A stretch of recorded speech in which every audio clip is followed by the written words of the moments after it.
So hello future officers, welcome back to our YouTube channel current affairs 360। हाँ, मुझे पता है तुम्हें करंट अफेयर्स बिल्कुल भी पसंद नहीं है, बहुत बोरिंग लगते हैं ना। पर मैं हूं ना, मैं तुम्हें सब कुछ एकदम अच्छे से इजी लैंग्वेज में समझा दूंगी। तो तुम्हें बस अपना थोड़ा सा वक्त मुझे देना है, ठीक है?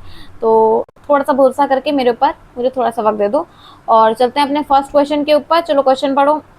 1 सेकेंड। हाँ, तो question number 1, India signed a मतलब MOU for cooperation in defence research development innovation and joint production with which country in Iran on 17 अगस्त 2026। Okay, answer this question fast and fast. जल्दी जल्दी इसका आंसर दो। And the answer is Armenia, जो कि capital है Yerevan की। It also promotes defence innovation and joint production. ठीक है, तो यहाँ पे क्या देखो, इंडिया और आर्मेनिया ने डिफेंस सेक्टर में कॉपरेशन बढ़ाने के लिए MOU साइन किए हैं। ठीक है, ये एग्रीमेंट 17 अगस्त 2026 के येरेवान मतलब आर्मेनिया की कैपिटल जो है उसमें साइन हुआ था।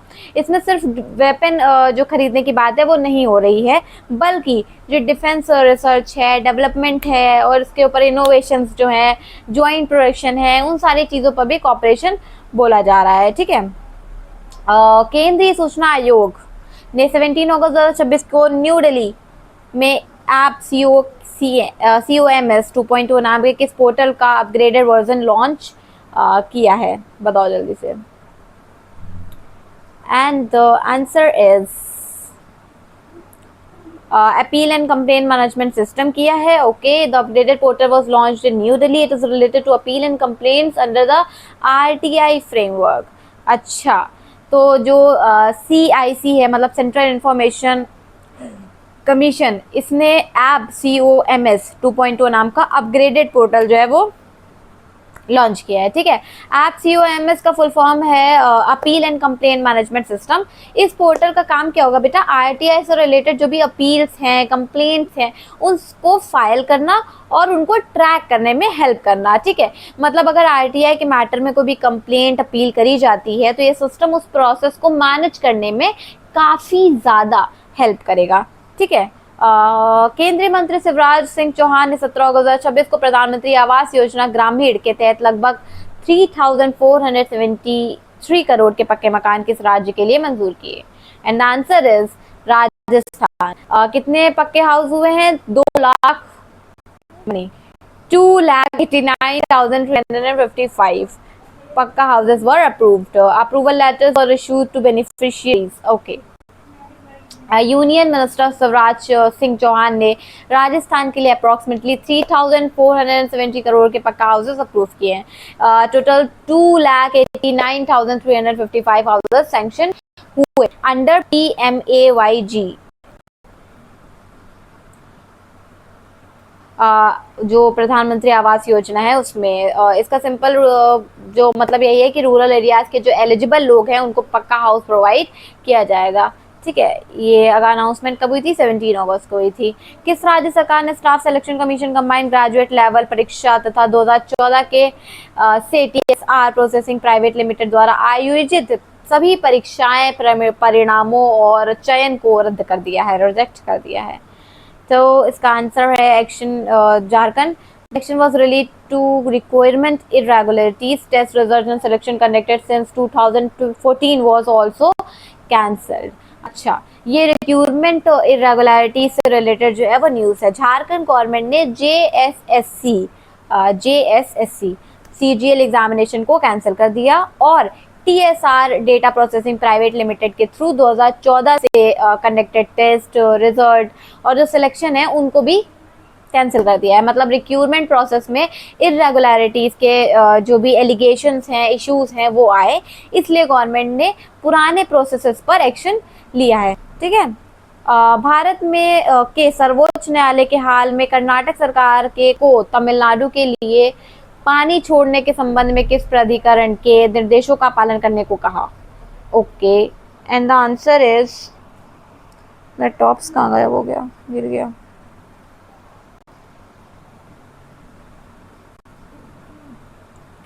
And the answer is Cauvery Water Management Authority. The issue concerned the release of Cauvery River awarded to Tamil Nadu, the Supreme Court directed Karnataka to follow CWMA. अच्छा, ये कर्नाटका और तमिलनाडु के बीच कावेरी रिवर वाटर का issue है, ठीक है। Supreme court ने Karnataka government को कावेरी वाटर मैनेजमेंट अथॉरिटी के डायरेक्शन फॉलो करने को कहा है, उसके रिगार्डिंग जो है तमिलनाडु को वाटर रिलीज करने के लिए बोला गया है, ठीक है। CWMA बेसिकली कावेरी वाटर को लेकर स्टेट्स के बीच मैनेजमेंट में इंपॉर्टेंट अथॉरिटी बोली जा रही है, CWMA जिसको बोला जा रहा है, ठीक है, Kaveri water management authority. 18 August 2026 को संयुक्त राज्य अमेरिका और किस देश से के बीच अस्थायी सीजफायर से संबंधित मेमोरेंडम अंडरस्टैंडिंग समाप्त हो गया? And the answer is MOU was related to Iran. The MOU was related to temporary ceasefire arrangement. The agreement expired on 18 August 2026। यहाँ जो है यूनाइटेड स्टेट्स और ईरान के बीच temporary cease fire related MOU की बात हो रही है, ठीक है। ये जो है 60 डेज सीज फायर अरेंजमेंट था जो 18 अगस्त 2026 को एक्सपायर होगा। यूएस ने इसे एक्सटेंड नहीं किया है। ईरान की फॉरेन मिनिस्ट्री ने कहा कि फुल्ली ऑफेंसिव मिलिट्री पोस्चर की तरफ शिफ्ट करेगा और ईरान ने MOU वायलेशंस का जो है एलिगेशन भी लगाया है, ठीक है, ये चीज़ बोली जा रही है। Join our Telegram and WhatsApp channel for this PDF and आने वाले जितने भी स्टडी मटेरियल्स हैं जो फ्री हैं, पेड हैं, कुछ भी हैं, सब चीज़ की इन्फॉर्मेशन वहाँ पे आ जाती है, ठीक है। तो हमारा करंट अफेयर्स 360 का जो चैनल है उसको जाकर सब्सक्राइब करो, फॉलो करो और कनेक्ट हो जाओ उससे, ठीक है। संयुक्त अरब अमेरिका, the United Arab Emirates announce the suspension of all trade activities, exchanges and financial transactions with which country in August 2026, citing regional escalation? And the answer is Iran. The decision concerned Iran. Trade activities and exchange were suspended. Financial transactions with Iran were also suspended. देखो, UAE ने Iran के साथ transaction जो है वो suspend किए हैं। वो कौन कौन से हैं? ट्रेड एक्टिविटीज, एक्सचेंजेस और फाइनेंशियल ट्रांजेक्शन्स जो है उन सारी चीज़ों की सस्पेंड करने की अनाउंसमेंट कर दी है। रीज़न बताया क्या है? रीजनल एक्सेलेशन, यानी रीजन में जो भी टेंशन आ रही है वो बढ़ रही है, उसके जो कारण है वो बताया गया है। सस्पेंशन अनटिल फर्दर नोटिस था कि जब तक कोई भी नोटिस नहीं आती है तब तक के लिए सस्पेंशन माना जा रहा है, ठीक। World humanitarian day observe annually to honour humanitarian workers, it marks on which date? ये तो सबको पता होना चाहिए, पक्का पक्का। जल्दी बताओ जल्दी बताओ जल्दी बताओ। And answer is 19 August. It observed on 19 August. The day honors humanitarian workers. It highlights humanitarian needs around the world. ये बहुत इजी था सच्ची, तो ये पता होना चाहिए था आप लोगों को। वर्ल्ड ह्यूमैनिटेरियन डे हर साल 19 अगस्त को ऑब्जर्व किया जाता है। नहीं पता था तो एक जगह लिख लो, ठीक है। एक कॉपी पेन लेके बैठा करो जिसमें नोट कर लिया करो चीज़ें। इसका पर्पस ह्यूमैनिटेरियन वर्कर्स को ऑनर करना और दुनिया भर में ह्यूमैनिटेरियन नीड्स के बारे में अवेयरनेस क्रिएट करना है, ठीक है। ह्यूमैनिटेरियन वर्कर्स बेसिकली वो लोग होते हैं जो डिजास्टर, कॉन्फ्लिक्ट्स और इमरजेंसीज में अफेक्टेड जो लोग होते हैं उनकी हेल्प करते हैं, ठीक है। ज़रूर करनी चाहिए हर इंसान को। एक्चुअली में यही ह्यूमैनिटी होती है। जब कोई इंसान कहीं फंसा है, कोई दिक्कत है उसको, उसकी मदद करना तुम्हारी जिम्मेदारी है, because you are a human being है, तुम्हारे अंदर ह्यूमैनिटी होनी चाहिए। अगस्त 2026 के मध्य में यमन के हाउती मूवमेंट ने रेड सी में किस देश के नेवल वेसल पर मिसाइल अटैक करने का दावा किया? And the answer is Saudi Arabia में। The target was a Saudi military ship. Escort vessels were also reportedly targeted. Missiles were used in claimed attack.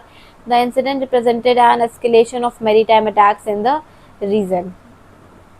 देखो, जो यमन है उसको हाउती मूवमेंट रेड सी में एक नेवल वेसल पर मिसाइल अटैक का claim कर रहा था। उनके अकॉर्डिंग जो भी सऊदी मिलिट्री शिप है वो थे जो और एस्कॉर्ट वेसल्स भी अटैक में इन्वॉल्व थे। इसलिए क्वेश्चन में जो कंट्री पूछी जा रही है वो क्या है? सऊदी अरेबिया, ठीक है। अगस्त 2026 की मॉनेटरी पॉलिसी कमेटी बैठक में भारतीय रिजर्व बैंक मतलब RBI ने लगातार चौथी बैठक में रेपो रेट को किस स्तर पर अनचेंज रखा? इसका आंसर आप लोग देंगे, जल्दी से बताओ, बहुत बार बताया ये। In August 2026 policy statement, the RBI revised its FY27 real GDP growth forecast for India were to what figure, ये भी मैंने बताया है, एंड द आंसर इज 6.7। 6.6 से 6.7 जो है वो बढ़ा दिया है। अब देखो आरबीआई ने FY27 के लिए इंडिया की रियल जीडीपी ग्रोथ फोरकास्ट 6.6% से बढ़ाकर 6.7 कर दी है। आरबीआई को लगा कि डोमेस्टिक डिमांड स्ट्रांग है, मैन्युफैक्चरिंग एक्टिविटी इंप्रूव हो रही है और प्राइवेट कंजप्शन जो है वो भी स्ट्रांग है, इसलिए उन्होंने ये काम किया है। 6.6% जो जीडीपी ग्रोथ है उसको बढ़ाकर 6.7 कर दिया है। आरबीआई को इकोनॉमी की ग्रोथ पहले से थोड़ी बेटर एक्सपेक्टेड लग रही है, इसलिए ये काम किया गया है। ठीक, अगस्त 2024 के मॉनेटरी पॉलिसी रिव्यू ने आरबीआई में FY के इन्फ्लेशन फोरकास्ट को घटाकर किस स्तर पर कर दिया? अब घटाकर इसमें पूछा जा रहा है अगस्त में, एंड द आंसर इज 5। तो अब जीडीपी के अपोजिट जो बात हो रही है वो है इन्फ्लेशन, इन्फ्लेशन वाला पॉइंट। जीडीपी अलग है और इन्फ्लेशन अलग है। आरबीआई ने FY27 के इन्फ्लेशन फोरकास्ट को 5.1% से रिड्यूस करके 5.0 कर दिया है, लेकिन आरबीआई ने रिस्क भी मेंशन किए हैं, specially elevated oil prices, Middle East, geopolitical tensions, इन सारी चीज़ों को हाईलाइट किया है। मतलब आरबीआई को इन्फ्लेशन थोड़ी लोअर एक्सपेक्टेड है, लेकिन जो ऑयल और जियोपॉलिटिकल टेंशन है वो टेंशन दे सकती है। तो this was the whole reason. Inflation remains an important factor for RBI monetary policy decisions. Inflation बहुत ज़्यादा इम्पैक्ट करती है कि मॉनेटरी पॉलिसी का जो रेपो रेट है वो बढ़ेगा कि घटेगा, क्या होगा।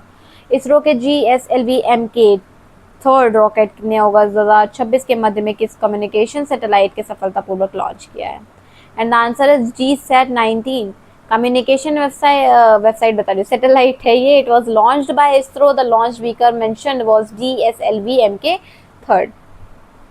देखो इसरो ने GSLV-M के थर्ड रॉकेट का यूज करके GSAT-19 कम्युनिकेशन सैटेलाइट जो है वो लॉन्च किया है। GSAT-19 का मेन कनेक्शन कम्युनिकेशन सैटेलाइट से है। ठीक है, तो ऑप्शंस में जो भी ऑप्शंस दिए गए हैं उनको देखकर बिल्कुल भी घबराने की जरूरत नहीं है, बस GSAT-19 आपको लगा के आना है अगर कम्युनिकेशन सैटेलाइट की बात हो रही है। ठीक, 17 से 18 अगस्त 2026 को नेशनल स्पेस टेक्नोलॉजी कॉन्क्लेव आयोजित करने के लिए इसरो ने किस यूनिवर्सिटी के साथ पार्टनरशिप की जिसमें astronaut group captain Shubhanshu Shukla भी शामिल हुए? And the answer is Chandigarh university.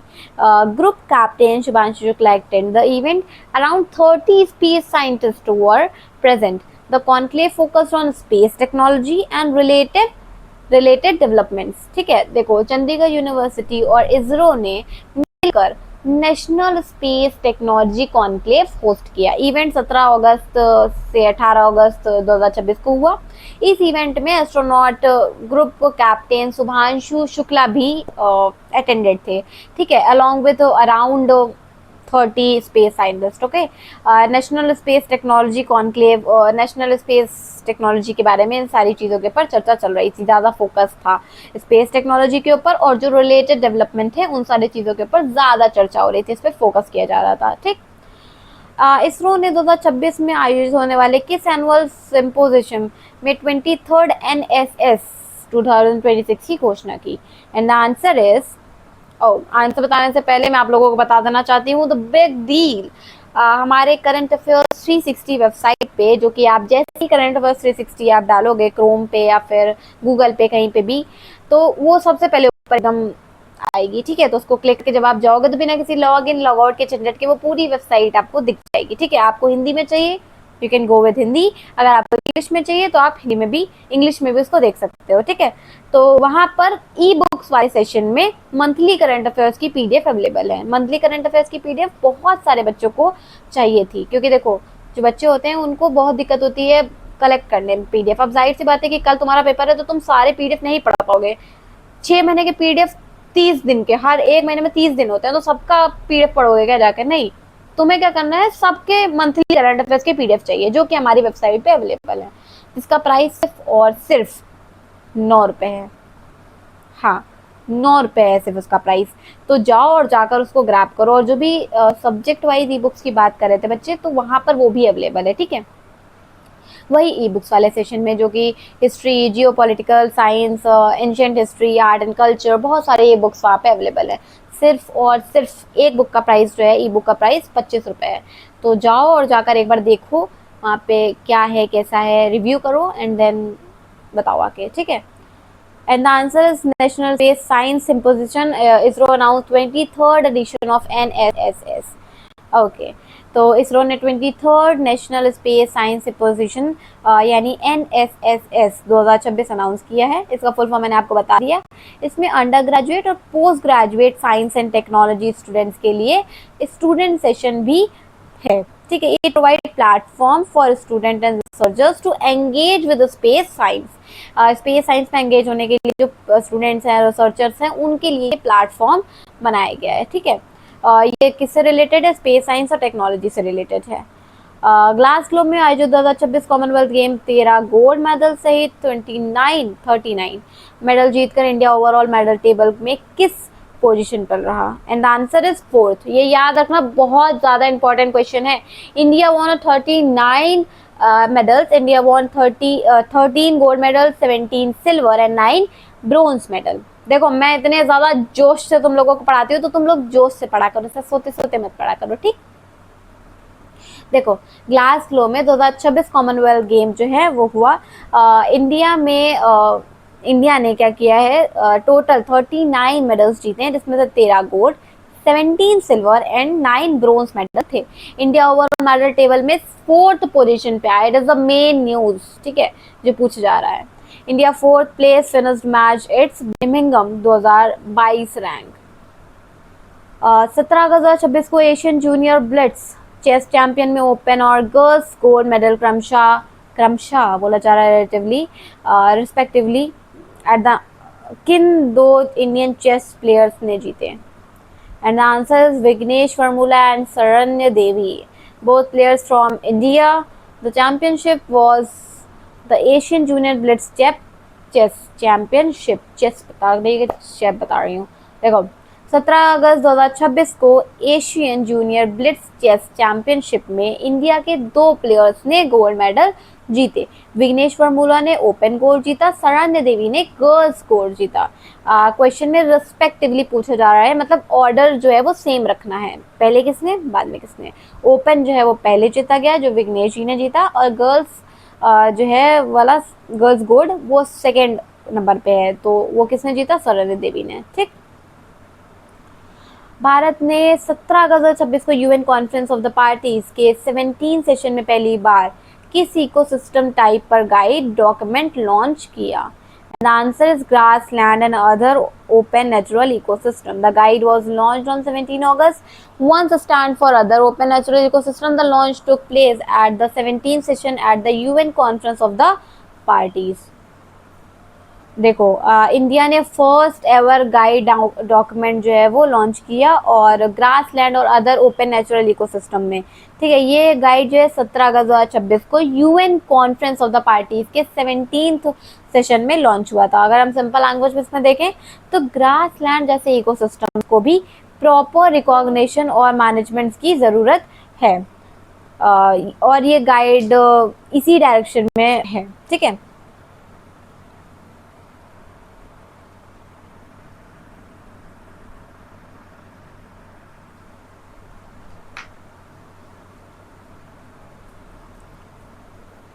According to the State of India's Environment 2026 report by the Center for Science and Environment, how many of the 9 planetary boundaries has been breached? And the answer is 7. The report was released by the Center of Science and Environment is a state of 7 out of 9 planetary boundaries. इसके बारे में मैंने आप लोगों को बताया है। Planetary boundaries के बारे में बात हो रही है। इन्वायरमेंट का बहुत इंपॉर्टेंट कॉन्सेप्ट है। प्लानिटरी बाउंड्रीज बेसिकली अर्थ का जो क्रिटिकल इन्वायरमेंट है उसकी लिमिट्स हैं। रिपोर्ट के अकॉर्डिंग 9 में से 7 प्लानिटरी बाउंड्रीज जो हैं वो ब्रीच हो चुकी हैं। 7th breach boundary ocean acidification बनी है। रिपोर्ट में climate change, biosphere integrity, land system change, fresh water depletion, biochemical flows और नोवल एंटिटीज भी ब्रीच बाउंड्रीज में मेंशन है। देखो, लास्ट में सब कुछ लिखा हुआ है। 2026 में भारत सरकार ने 16 फाइनेंस कमीशन रिकमेंडेशन के बाद किन 2 एक्सट्रीम वेदर फिनोमेना को स्टेट और नेशनल डिजास्टर रिस्पांस फंड के तहत रिलीफ के लिए एलिजिबल नेचुरल कैलेमिटीज के रूप में नोटिफाई किया। And the answer is heat waves and lightning. Okay, तो गवर्नमेंट 2026 में हीट वेव्स और लाइटनिंग को नेचुरल कैलेमिटीज के रूप में नोटिफाई किया, जो स्टेट डिजास्टर रिस्पांस फंड और नेचुरल डिजास्टर रिस्पांस फंड के अंडर रिलीफ के लिए एलिजिबल है। ये डिसीजन जो है 16th फाइनेंस कमीशन के रिकमेंडेशन के बाद लिया गया। सिंपली बहुत अच्छी तरीके से अगर उसको याद रखो तो एक्सट्रीम वेदर इवेंट्स की फ्रीक्वेंसी इंटेंसिटी बढ़ रही है, इसलिए हीट वेव और लाइटनिंग को रिलीफ फ्रेमवर्क में इंक्लूड किया गया है। ठीक, increasing frequency and intensity of extreme weather events was an important consideration. Okay, तो मुझे यहाँ पे आप लोगों का नाम चाहिए। This is the dashboard, leader board. ठीक है, तो इसको देखो जाके, dashboard, leader board and batch cabinet, देखो तीनों दिया गया है। ठीक है, यहाँ पे आप जितने दिन तक मॉक टेस्ट लगाओगे आपका इसमें नाम सबसे ऊपर आएगा। And you got a batch and then आपकी स्ट्रीट दिखेगी और पता चलेगा आपको, सबके ऊपर आपका नाम आएगा। And it is the best thing कि आप अपना जो ट्रैक कर सकते हो चीज़ों को कि कितना आप अच्छे से पढ़ रहे हो। Okay, so thanks for watching and मिलते हैं कल की वीडियो में। तब तक के लिए पढ़ते रहना, ठीक है, and best of luck for exams. Okay.